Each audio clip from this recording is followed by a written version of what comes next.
Try as we might, we are all connected. We tweet, we Facebook, we Foursquare, and we blog.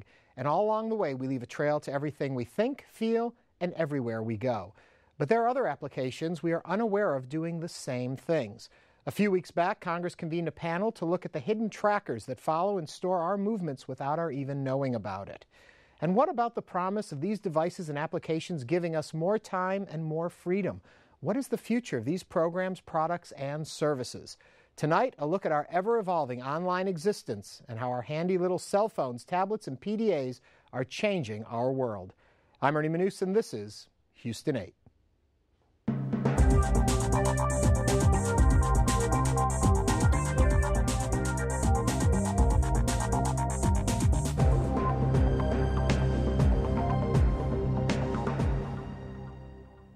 Joining us tonight are Tom Tovar, CEO of Nominum and inventor of MyEye; Dr. Christopher Bronk, Baker Institute Fellow, Rice University; and Ed Schipul, CEO of Schipul, the web marketing company. Welcome to all of you. Thank you. Let's start right off with a little discussion about what happened with Congress a little while back. And I'll start with Christopher on this. There are things that are in our cell phones, our tablets and all that, that were tracking us without our knowing. Yeah, and, you know, was it a bug or not a bug is the argument that you're going to hear. Congress has had all sorts of ideas on this front, from internet kill switches to making us more secure online. And the privacy issue is an important one, no doubt about it. But we are putting these powerful devices, you know, the point I make about the phone I carry in my pocket is it's about as powerful as the laptop I had 3-4 years ago. These are extraordinary devices that combine a manifold of technologies, from GPS to communications in out. Is it useful to have geo-tracking? Yes, if you have a car wreck, it could save your life. But it's a lot like that scene in the Tom Cruise, the dystopic Minority Report movie, where as he's walking through the metro station, it says, "Oh, Tom Cruise, you want to buy this? You want to buy this? You want to buy this?" So it is that coming? Yes, I think so. Yeah. Let me ask Tom about this. If a device is capturing everything you do and everywhere you go, what use is that back to the parent company? Whoever put this out, why are they gathering this data and what do they want it for? And is it as insidious as we initially think? Yeah, I think we have to face the reality that everything that we do online is being tracked. And everything we do everywhere online, whether that's on a mobile device or in your home computer or, for that matter, in your office computer, is being tracked. I think what it does is it gives an incredible ability to target and retarget all of us. And the unfortunate consequence of that is that its highest purpose, its most ingenious ends, is simply to serve up better advertising to us. So the Minority Report is an excellent example of that. You know, the nirvana for the parent company in this regard is to have all of us walking through the proverbial commercial landscape and have advertisements shown to us that match our every whim and every need. And I'm not sure that's technology's highest purpose, or for that matter, the Internet's highest purpose. I think we have some other things to do. So I think to your earlier question about Congress's efforts, I think it's high time we start paying attention to what we as consumers are willing to trade for better content and better ads. Now, see, Ed, what I would want to jump in and say is, why should we care about this, really? But ultimately, I think the bigger question is, does the younger generation actually care about this? Do they worry that they're being tracked? I mean, they've got the Foursquare and all that, and they're saying, "I'm here. I just went there." They're offering it. They're aware of it. Now, also, a counterpoint, I definitely think security is a real big problem, and I would like to see all the providers make it where you're more secure and then I can opt in to share more. But if you actually go back to the origin of Google and Zuckerberg with Facebook, they were actually passionate about the platform, and then they hired other people to come in to set up the monetization Explain policies. what you mean by platform for our audience. It means that they were passionate about search. They wanted search to give you the best results. And in the old days, Google didn't have ads. So the guys who started it were really passionate about making a great product. And similarly with Facebook, he honestly is very passionate about making a great product, and the ads came in later. So I'm just nervous about the conspiracy theory aspect of it. Yeah. What they first and foremost want to do is create an engaging experience for you so that you'll stay and enjoy your time there. Farmville is probably one of the biggest wastes of time in the history of the world, but a lot of people apparently engage in it. And I don't are think those people? I see it all They're the very time, rich and I've people. never played it. Yeah. Well, I think also, though, to tack onto that, I think you highlighted something very interesting, and to the point about the younger generation. A lot of the geo-tracking services like Foursquare and so forth is essentially, when you look at it at a technical level, it's an opt-in service. I have to check in when I get somewhere, and I basically advertise to all of my friends where I'm at, and therefore that allows a social interaction and a social construct. But that was what was so upsetting about the Apple thing. Yeah, absolutely. But the iPhone was tracking without you choosing. Yeah, so that's the converse. I think the real question becomes how much of this is opt-in versus how much of it is opt-out. How much of it is there transparency to what's actually going on? Do we know what's being collected and aggregated about us, or are we allowed to have that choice? And so that's where I think a lot of the Let me debate jump then back down to Christopher at the same point that I'm going to find the answer here yet that I want to hear, is the fact that this younger generation doesn't see this as an invasion of privacy, that they are broadcasting everything they do, every thought, what time they wake up, when they brush their teeth. Do they see this as an invasion of privacy? You know, it's interesting. And the students, the typical response, so I teach, and the response I'll get from undergraduates at Rice is something along the lines of, well, I don't do anything really bad, therefore I have nothing to be worried about. And their definition of really bad, they don't understand. And I'll spill the beans on this because I don't know if I'll teach this course next year. But we have a graduate student come in who's observing me teach during about the second week of class. Mm-hmm. And Rice has all Wi-Fi everywhere, and people bring their devices, their laptops, their iPads, their cell phones, and they tune out. You know, big lecture hall, people tune out. I used to do the crossword puzzle. We didn't have Wi-Fi when I was an undergrad. And what I do is the grad student runs something called a packet sniffer, which picks information up out of the Wi-Fi stream, and I just say grab all the pictures and just create a repository, and if there's anything worth censoring, get it out of the list. And the first couple times we did this, and I don't really do it anymore because it's kind of gotten out of the bag now, but the first time we did it, just the look on students' faces, because they were mostly crawling around on each other's Facebook pages. This is 07, 08, when Facebook's really, exploding on college campuses. They were pretty embarrassed to see pictures of themselves at, party of the week, somewhat scantily clad with, massive amounts of alcohol floating around.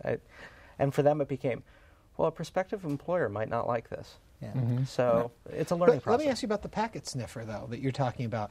So they're on their own devices in this hall doing whatever they're doing, assuming that they're just enjoying what they're doing for themselves. And you can get in there and pull that information. So if your grad student in a hall can do that, what can these big companies be doing? What are they? And I guess even the bigger step where we worry all the time is, what is the government gathering? What are these other forces? I don't think we care that much if Google's following us because they want to sell us ads. But what about other entities? I think people do care, and I think with the younger generation, because we, at my company, we hired about 50 college and high school interns last summer, and we had them do about 2,500 surveys of their peers and an equal number of surveys of families using the internet and issues that they face and so forth. And what's interesting, we dealt with the question of privacy for college and high school age peers of our interns. And I actually think there's a greater expectation of privacy for that generation. It's sort of embedded and it sort of comes with the internet, and they literally believe, which is why they're probably shocked and surprised by the tests that you performed. They actually literally believe that this thing, whether it's a social media site or it's a Twitter account or what have you, is actually private and only for them and their friends. And so when that illusion's broken for them, they kind of go, oh my God, like what just happened? Does the internet not work? And it's somehow And I'm there. assuming with the stuff that's gone on in Congress, with shows like this, people are starting to realize that. Oh, absolutely. But what are we gaining with all of this loss of privacy? I don't think we're gaining anything, but I don't think we can look to the government for advice. I mean, at this point, they're, on the internet, we actually call them the porno scanners, right? The scanners where now we can send little girls through and they get scanned and somebody somewhere, and some of those have wound up on the internet. So I'm not sure the government's the one to look to as far as a leadership of privacy.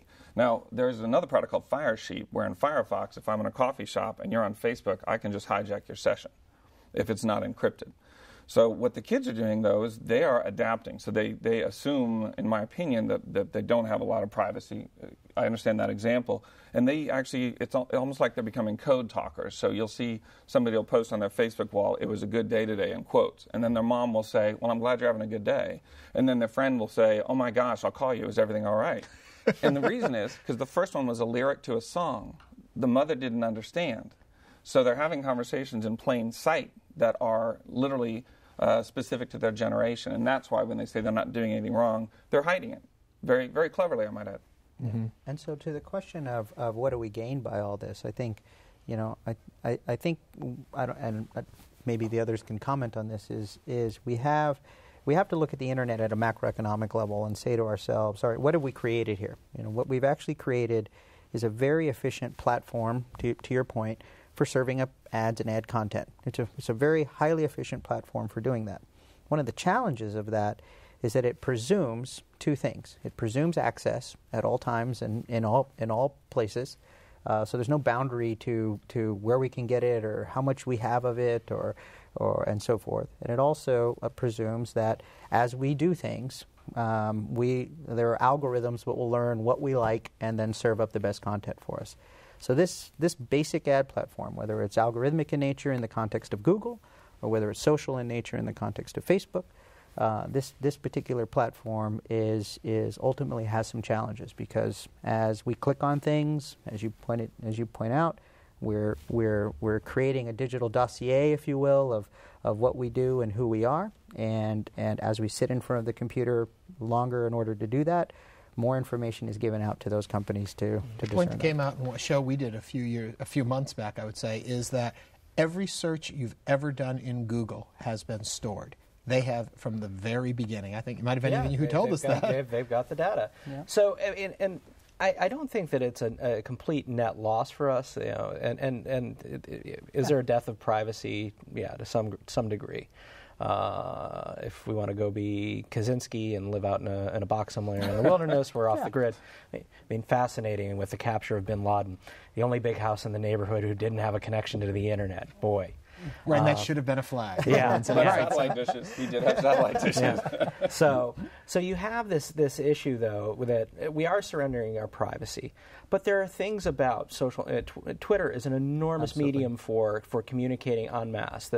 The Arab Spring revolutions that have went on earlier this year, where people could aggregate and share thoughts and do many-to-many conversations without powerful intermediaries like broadcast television networks saying what the message is. That's new, unique, and different, and that's I think one of the big upsides of this ecosystem that is the internet. I mean, the thing is, the internet is a commons, like the oceans or like the air we breathe and fly through and enjoy. It's just that we made it, so it's different. Yeah. Are we spending too much time putting, these terms are very loose in the way I'm going to use them, but old world philosophies on a new world machine?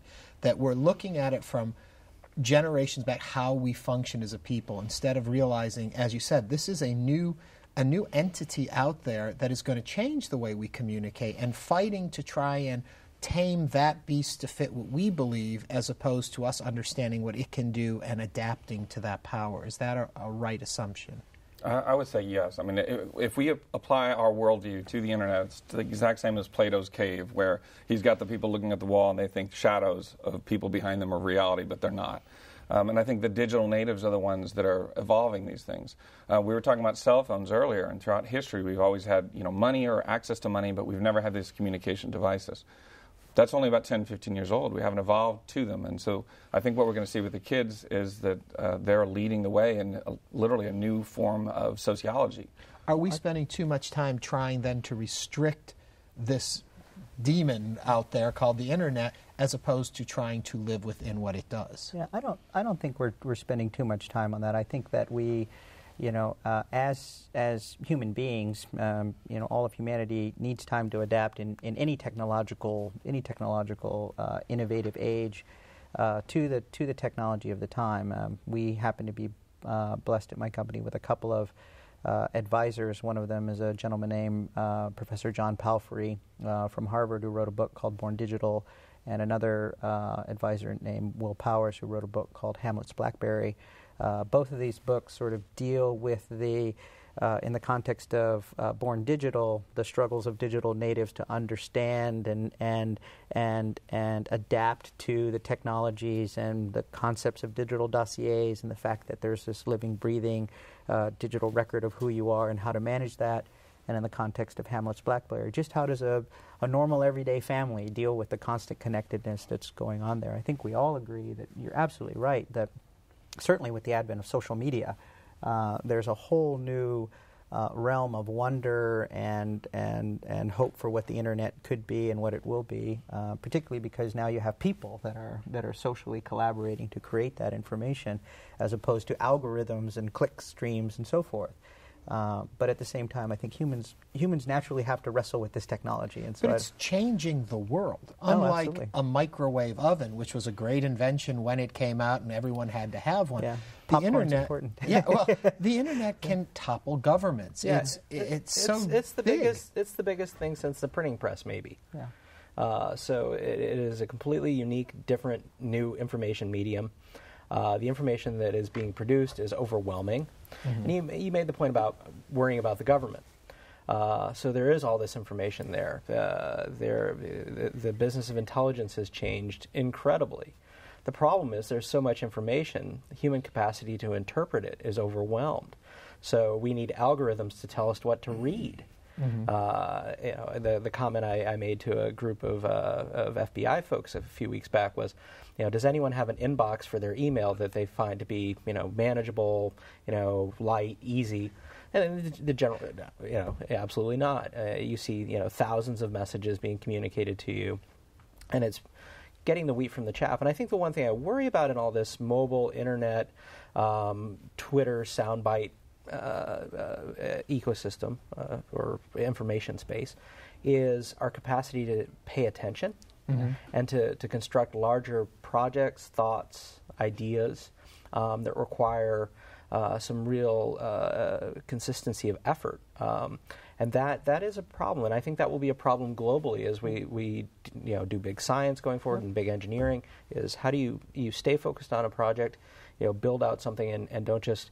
there are people who now basically tweet for a living. Yeah. Or on the reverse side of that, actually value that, right? Mm-hmm. And actually for those that would consume that, that we'd actually... there's a whole body of literature about the citizen journalist and whether that's a good phenomenon on the internet or a bad phenomenon. Now, I'm going to spin it a whole different way, and I want your thoughts on this, is that with all the filters then that we can put on to limit, to tell us to see the stuff we want to see, we're actually limiting our worldview. I can set up my home page to bring me all the entertainment news I want, and I can avoid all the international news in a moment. And I can start now defining what I want to see to the point I'm ruining my education of the world around me.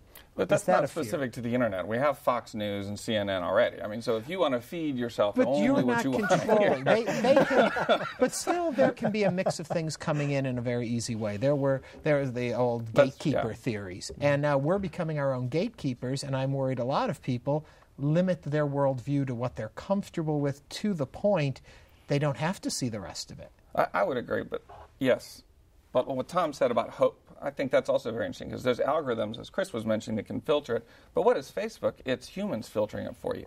Right. And I think there's a lot of hope and there's some validity to that, because we do get overwhelmed. And years ago, you could log in and customize all the news websites. Did any of you guys do that? Mm-hmm. You did? Oh, yeah. I didn't. I wanted an editor to do it. I felt like that was their job, and they needed to do it, and I wanted to consume. Yeah, the Google homepage where you could pick which feeds you wanted, and where you wanted them. Oh, yeah, I went through and did the whole thing. Of course, like everything else, a week later I'd gotten bored with it and moved on to something else. But that ability to limit is what I'm scared. There's so much information out there that we're overwhelmed, so we find our trench. And not someone else. Yeah, absolutely. And that's my problem. Is it good that I'm limiting? I think because it is. Do I have the worldview to know, and I don't mean me specific, but me in general, the worldview to know what is the important information I should be learning? Well, let's think about it two levels. So first of all, from just the pure commercial side of the internet. As an advertiser, you can imagine that I would probably value you telling me what not to advertise to you. It would probably do me some good to know that you don't like foie gras and you don't like whatever it is. You might have some certain things that you don't like in life, and if you were to elect those things, and I as an advertiser know not to send those things to you, it might be some benefit.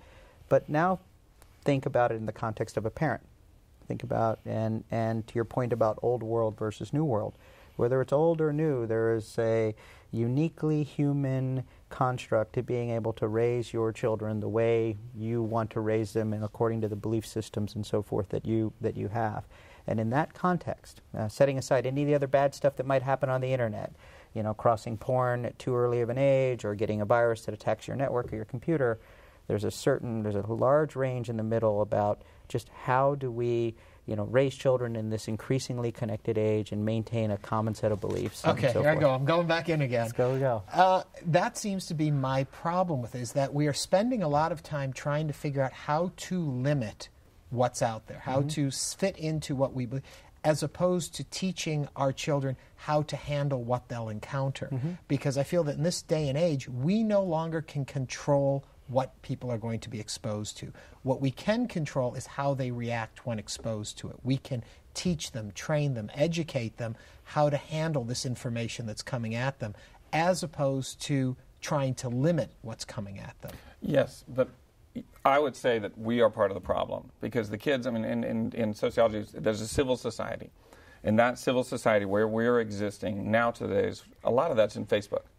And if your neighbor's kid friends you on Facebook as a man, a lot of times we're not going to accept it. And we're certainly not going to add them because we're worried about that. So what's happening is these kids are growing up in a civil society with a serious lack of male elders. And we've really kind of abandoned them. And they're doing great, all things considered, but we should be engaging, and we should be leading by example, not necessarily leading by legislation.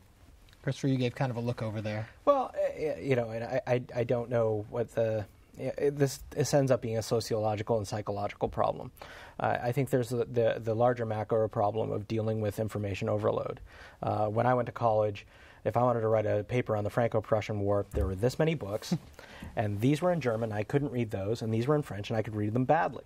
So I had these books to work from. Now, I think the larger issue, and being bombarded with different issues and different things, and pornography is so ubiquitous, and I think it's changing morality for children and young adults in ways that are fearsome.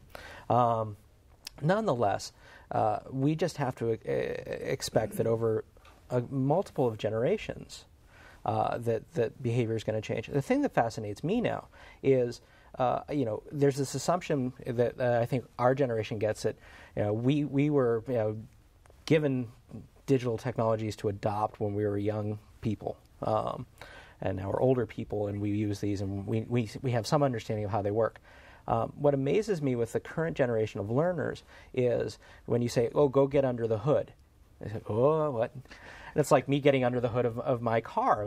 No way. I just put windshield wiper fluid in it, and other than that, I'm done.